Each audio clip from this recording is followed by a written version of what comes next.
as long as the lemon trees grow. Chapter 4. When dear Ziad finds me, I'm on the floor in the corner of one of the recovery rooms, clutching my knees as I rock back and forth, shaking and crying, trying to soothe myself. Two little girls lay motionless before me, bullet holes ripped through their throats. Military snipers take to the roofs at the borders between the military's posts and the Free Syrian Army's protected zones. The girls look about 7, clothes torn, knees scraped. The snipers' victims are always the innocents who can't fight back. Children, the elderly, pregnant women. The Free Syrian Army informed Dr. Ziad that early on, the military would target them for sport. Even Layla had a very near miss in October. Now she's not allowed to leave the house. Ever. Not without me. Dr. Ziad crouches beside me, his kind face weathered with pain. Salama, he says gently. Look at me. I tear my eyes away from the small faces with purple bruised lips to meet his eyes. I press my hands to my own lips, begging them to stop trembling. Salama, we talked about this. You can't work yourself to this point. You have to take care of you. If you're drained and in pain, you won't be able to help anyone. No one should have to handle this horror. Especially someone as young as you are. His glance softens. You've lost more than anyone ever should. Don't confine yourself to the hospital. Go home. My hands fall to my lap as I process what he's saying. Over these past 7 months, he's become a father figure to me. I know one of his daughters is my age and that he sees her in me. I also know he'd never ask of her what he expects of me every day. To drench my hands in the blood of innocence and push it back into their bodies.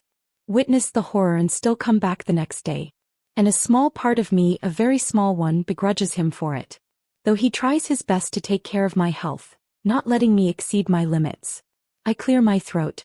There are still more patients. Your life is just as important as theirs, he interrupts, his voice leaving no room for negotiation. Your life is just as important.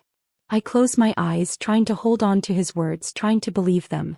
But each time I try to catch the letters, they vanish from my grasp.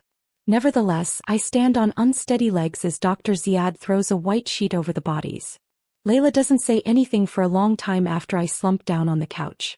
With my eyes closed, I relay my conversation with Am, my voice cracking when I tell her the price. I hate him. Innocent lives don't matter when he can fill his pockets from our suffering. No one wants to escape more than people who have been broken down to the core. They're looking for a lifeline no matter how brittle it may be. Say something, I beg, and open my eyes when she stays quiet. She stares at the coffee table in front of her. She's thinking of a plan. And then she grimaces. I have nothing to say. Her brows are furrowed. Unless, we could sell our gold? She twirls a strand of hair around her finger. The late afternoon sun filtering through the stained windows pools in the middle of the living room, turning the Arabian rug under us into something ethereal. I watch the way the light dances around my shadow between the forest green plants sewn into the material. If I focus on it, I can pretend whatever exists outside the yellow halo is all right, is safe. Sell our gold. Gold is passed on through our families. Deep beneath its glittering surface, it holds our history and stories in its thick braided strands. When I went back to my demolished building after the bombing, I wasn't able to find anything that belonged to me. The granite ensured it. My gold is still under there, buried, but Layla's is here. Gold that Hamza gave her as part of her dowry. Who would buy it? I ask. Layla shrugs. Maybe Am would accept it instead of money. I've never heard of anyone buying their way with gold, and we're surely not the first ones to think of it. And anyway, I'm not willing to part with Layla's, my family's, gold like that. Not to someone as crooked as Am. He didn't say money or gold. I pick at the threads spilling out of the couch. If he wanted gold, he'd say it. Layla watches me while I continue to poke at the strands. So you don't want to try and ask him? She finally says. I'll haggle with him. She bites her lip before bursting out laughing. Haggle with him, she repeats. What do you think this is? Souk al-Hamadiyya. I point at the mahogany frame that houses a canvas Layla painted. It's a painting I've always loved looking at. Dark blue skies mingling with the gray sea at the horizon. I have no idea how Layla was able to capture it so clearly, as if it were a photograph. The water sometimes feels like it's about to drip out of the frame's edges, soaking the rug. The clouds are congealed and huddled together, moments before a storm. Who convinced that man to let you buy the frame for half price? I fold my arms. That gorgeously made frame? Was it you? Layla smiles. No, it was you. Yes, it was. So, I'll haggle with him. But I don't say the rest of what I'm thinking. That I'm only humoring her. That I'm torn between my duty to my brother and to the hospital, the ropes holding me on each side both fraying at the edges. And I don't know which will give before the other. Though something in her gaze makes me suspect she knows all of that. You talk about Germany as if it's the land where all our dreams will come true. My eyes catch back on the painting. Looks so real. We don't speak the language. We can barely speak English as it is, and we have no family there. We'll be stranded in the middle of nowhere, and there are many who would try and take advantage of us. Refugees are being swindled out of everything they own, you know that. Not to mention kidnapped. Once, a lifetime ago, I wanted to live a year in Europe. Another in the States, Canada, Japan. Planting seeds in all the continents. I wanted to do my master's degree in herbology and collect plants and medicinal flowers from all over the world. I wanted the places I visited to remember that Salama Kassab walked through them. I wanted to take these experiences and write children's books with pages etched in magic and words that whisk the reader away to other realms. What about you? I had asked Layla one day. Where do you want to go? We were in the countryside at my grandparents' estate the summer after we finished high school. University life was just 2 months away. The apricots were ripe and we had spent the whole morning filling a dozen baskets of them to eat and to give to our neighbors. We were taking a break, lying on our backs over the picnic blanket and watching the clouds. The sun was hidden behind them, her rays turning the sky into an azure blue. A butterfly flapped her wings and a bumblebee buried herself into a daisy. It was a quiet day, a good day where hopes and dreams would be traded. Where sweet childhood memories would be revisited. Layla breathed in deeply, taking in the apricot scent. I want to paint Norway. Like the whole country? I laughed. She turned to me and raised her hand to flick my nose. I squealed and covered it. You're not funny. She rolled her eyes, but a smile played on her lips. I'm hilarious, I said and turned to my side. My hijab slipped a bit and my bangs peeked out. It was all right because we were hidden away from any passerby's eyes. I shrugged it off a bit and my ponytail fell to the side. Layla sat up and looked around. Spotting no one, she gathered my ponytail behind my back and slipped off the hair tie. I have seen all shades of blue except the one in Norway, she said quietly. Her voice carried over the breeze. I've only seen it on Google and it was breathtaking. I want to see the real thing. I want to paint every shade and have an art exhibition. Something called blue from every angle. I don't know. I turned around. That sounds so beautiful, Layla. Very Studio Ghibli. She smiled and began braiding my hair. Something she did whenever I was stressed. I have dreams that will take me away from here. In her glance I could see the question, would I be okay if she left? She and I had been joined at the hip ever since we were born. She was as close as a sister to me. With her being an only child and me an only daughter, we'd forged that relationship on our own. Salama, we heard Hamza call from the distance. Layla. Yalla, lunch is ready. Layla's eyes sparkled at the sound of his voice and she jumped up and ran toward him. He caught her by the waist and they nearly fell down. I stood up. Watching them, I felt as if I were standing on the other side of a door I couldn't walk through. Layla's brows furrowed. What's wrong? I realized my expression had been forlorn and quickly cleared it away with a smile. Nothing. How childish my worries were back then. How innocent were our dreams.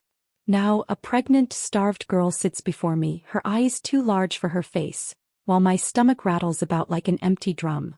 Salama, Layla says, and I look at her, snapping out of my daydream. Today was full of sadness, wasn't it? I pick at my sleeve. Every day is. She shakes her head slightly and pats her lap. Lay your head. And I do. Layla's fingers sink into my hair and she starts making small braids. My hijab lies discarded somewhere beside the sofa, and I sigh with relief at her gentle touch. Her pregnant belly cushions my head and I feel the baby kicking against her stomach.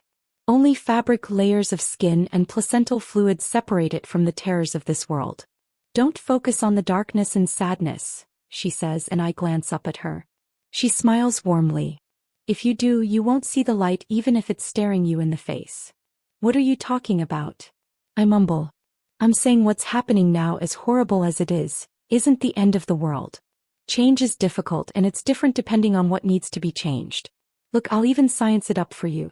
If a cancer has spread, wouldn't whatever needs to be done to remove it be different than for something like a wart? A smile threatens my lips. Since when do you know medical stuff? Her eyes twinkle. As an artist, I'm a student of life. Humor me, Salama. Well, I say slowly. With cancer, we need to perform surgery to take out the tumor, but it's a tricky process. Chances of survival. Cutting into healthy tissue. It's a lot to consider. And a wart. I shrug. Just treat it with salicylic acid. And when that cancer surgery is successful, when the patient has fought for their life, wouldn't their life be improved? I nod. Don't you think the Syrian dictatorship is more like a cancer that has been growing in Syria's body for decades, and the surgery, despite the risks, is better than submitting to the cancer? With something so deeply entrenched in our roots, change doesn't come easy. It has a heavy price. I don't say anything. There is light, Salama, she continues. Despite the agony, we are free for the first time in over 50 years. Her fingers feel heavy in my hair. You're talking as if you want to stay, I say. She looks at me meaningfully. Like she knows exactly what I'm hiding in my heart. The fight isn't just in Syria, Salama. It's everywhere. Like I told you, fighting starts here. Not in Germany or anywhere else. She chooses her words carefully, and each one squirms through my auditory canal, echoing over my eardrum, right through the nerve cells to my brain. They settle there like little seeds planted between the cells. How come you're not as bitter as I am? I joke weakly, but it comes out flat and rings truer than I'd like. When Hamza was arrested, Layla went through two major changes. For the first 5 weeks she was inconsolable. Sobbing until her throat went hoarse, not eating or showering. Then suddenly she was back to her old self. Calm and loving, with a smile that could power the entirety of Homs. First off, we can't all be perfect, she says, and I finally smile. Satisfied, she continues, because I see the love you have for me. I see your sacrifice and your kindness. I focus on the hope rather than counting my losses. I have love in my heart because of you. Because of all the help you gave me when they took him away.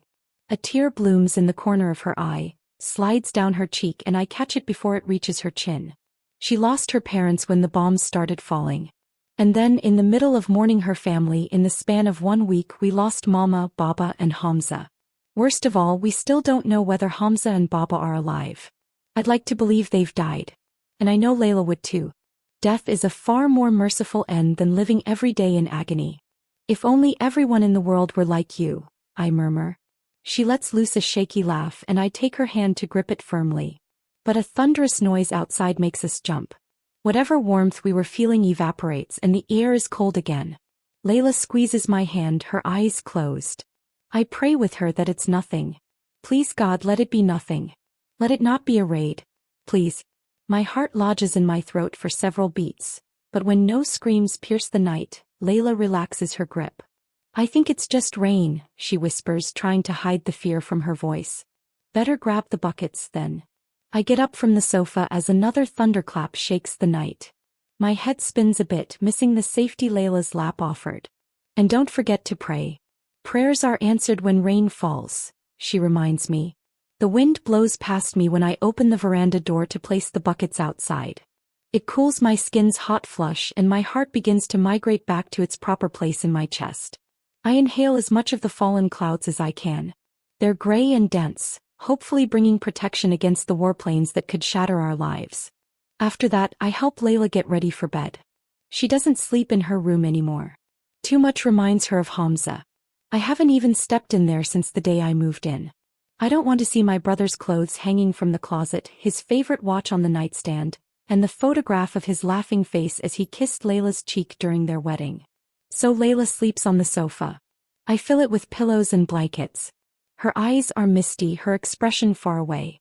I know that look. She's in the past, and I don't want to jolt her out of her daydream. Even though the memories ache, it's the only way we get to see our loved ones, replaying their words to us, letting our imaginations magnify or soften their voices however we please. Layla moves purely on muscle memory and then lies back against the pillows. Finally, her eyes clear and she looks at me. Salama, she says as if she didn't know I've been there the whole time. Do you need water? Panadol? We can spare some now that you're in your 3rd trimester. I say. No thank you. The baby's being very polite today. She's being considerate of her mama's feelings. She.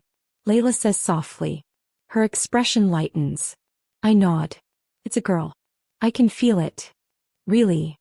Layla rolls her eyes good-naturedly. And is that a part of your medical detection skills? When you've been in the business as long as I have, you get a sixth sense about these kinds of things. I wink. Trust me, I'm a pharmacist. She smiles. With my life.